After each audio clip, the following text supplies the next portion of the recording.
ఇకపోతే వందల సంఖ్యలో ఇండిగో విమానాల రద్దయిన వ్యవహారం న్యాయస్థానం జోక్యం చేసుకోవాలని కోరుతూ దాఖలైన పిటిషన్పై విచారణ జరిపేందుకు సుప్రీంకోర్టు సోమవారం తిరస్కరించిందంట. అంటే ఇండిగో పిటిషన్ తిరస్కరణ.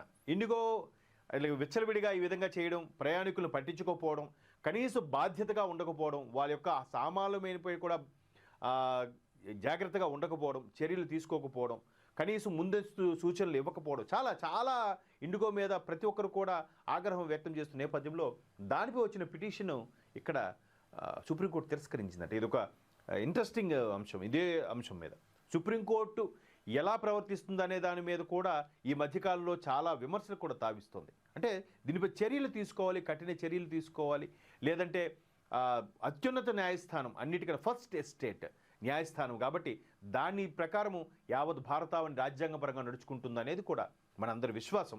అయితే ఇక్కడ సుప్రీంకోర్టు ఈ విధంగా తిరస్కరించడం అనేది కూడా పలు విమర్శలకు తావిస్తోంది.